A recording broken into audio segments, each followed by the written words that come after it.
আসসালামু আলাইকুম। 16ই ডিসেম্বরকে কেন্দ্র করে ভারতের প্রধানমন্ত্রী নরেন্দ্র মোদী একটি টুইট করেছেন।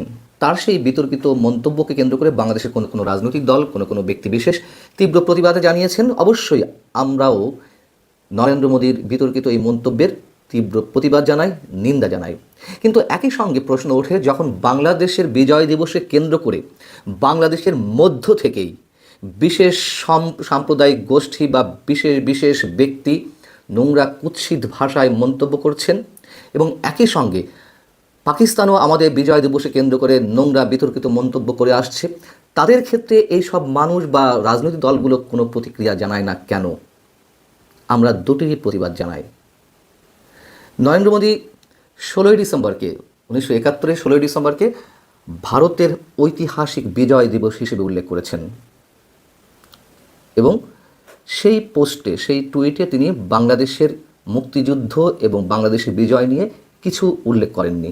অবশ্যই বিষয়টি নিন্দনীয়। তিনি কি বলছেন তার এক্স পোস্টে? তিনি বলছেন, বিজয় দিবসে আমরা সেই সব সাহসী বীর সেনা সদস্যদের স্মরণ করছি যাদের অদম্য সাহস এবং আত্মত্যাগের বিনিময়ে 1971 সালে ভারত এক ঐতিহাসিক বিজয় অর্জন করেছে। তাদের দৃঢ় সংকল্প ও নিঃস্বার্থ সেবা আমাদের দেশকে রক্ষা করেছে, আমাদের ইতিহাসে তৈরি করেছে এক গর্বের মুহূর্ত।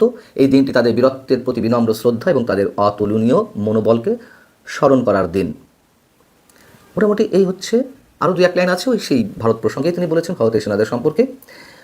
নরেন্দ্র মোদী গত বছরও অর্থাৎ 2024-এর বিজয় দিবসেও এই ধরনের একটি পোস্ট দিয়েছিলেন। ব্যতিক্রম দেখা দিয়েছিল 2021 সালে। সেবার তিনি বাংলাদেশের স্বাধীনতার সুবর্ণ জয়ন্তী উপলক্ষে যে পোস্ট দিয়েছিলেন, সেখানে তিনি ভারতীয় সেনাদের পাশাপাশি বাংলাদেশের মুক্তিযোদ্ধা এবং বীরাঙ্গনাদের সম্পর্কেও লিখেছিলেন। কেন?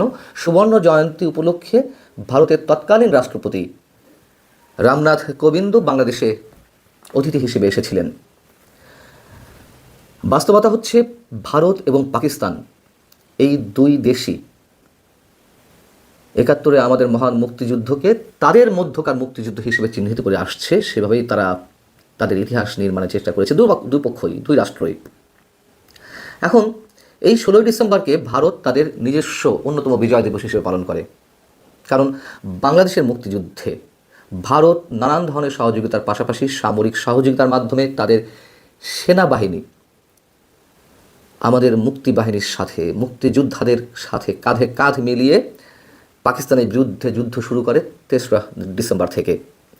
এবং সেই যুদ্ধে ভারতের কয়েক হাজার সৈন্য নিহত হন, শহীদ হন।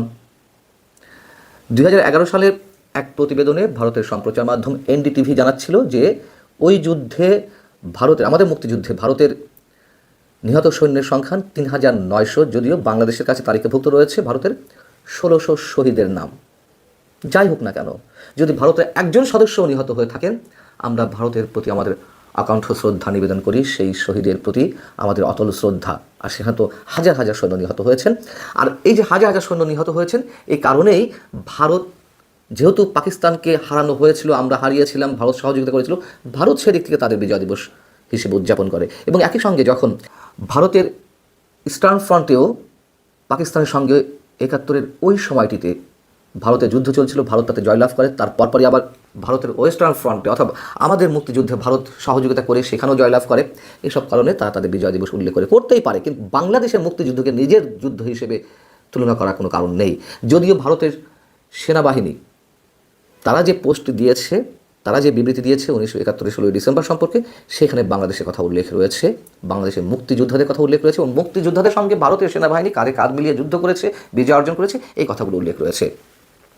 এখন কথা হচ্ছে, যারা নরেন্দ্র মোদীর ওই পোস্টের বিরোধিতা করেছেন, প্রতিবাদ জানিয়েছেন, তাদের সাধুবাদ জানায়, যে কথা বলছিলাম। কিন্তু পাকিস্তানও যে আরও নোংরা ভাষায় আমাদের 71-কে নিয়ে, আমাদের বিজয় দিবসকে নিয়ে নানান সময় নানান ধরনের বক্তব্য দিয়ে আসছে, মন্তব্য করে আসছে, তার প্রতিবাদগুলো কি এই যে বিশেষ গোষ্ঠীর মানুষেরা নরেন্দ্র মোদীর বক্তব্যের প্রতিবাদ করলেন, তারা প্রতিবাদ করেছেন পাকিস্তানের ওই ধরনের বক্তব্যের প্রতিবাদে?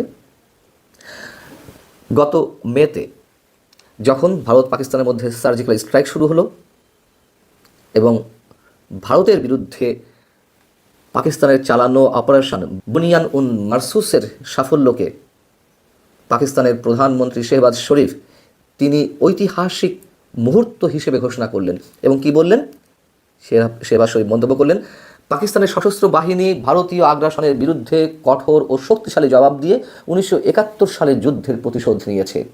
এই বক্তব্যের প্রতিবাদ বাংলাদেশ থেকে কেউ করেছে? কেউ প্রতিবাদ করেনি।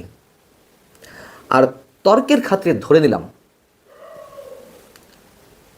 যে ভারত পাকিস্তান দুরাষ্ট্রই আমাদের রক্তক্ষয়ী মুক্তিযুদ্ধকে অপমান করছে বা করে আসছে, তার নিন্দা আমরা সব সময় জানাই।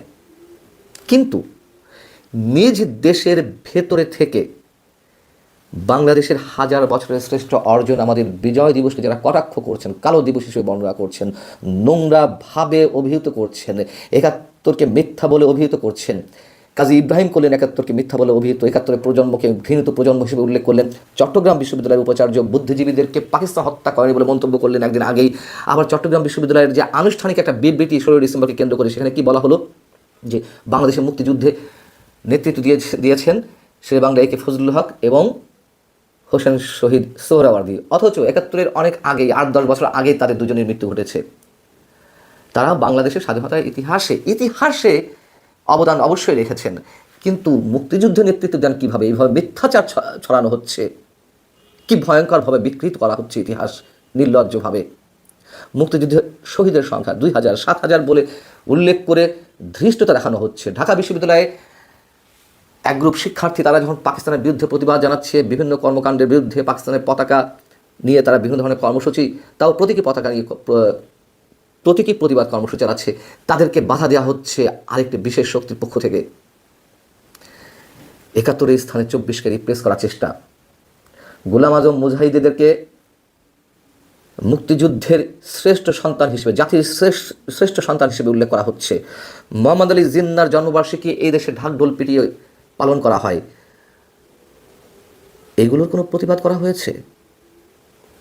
আমরা যেমন ভারতের আধিপত্যবাদের চরম বিরোধিতা করি,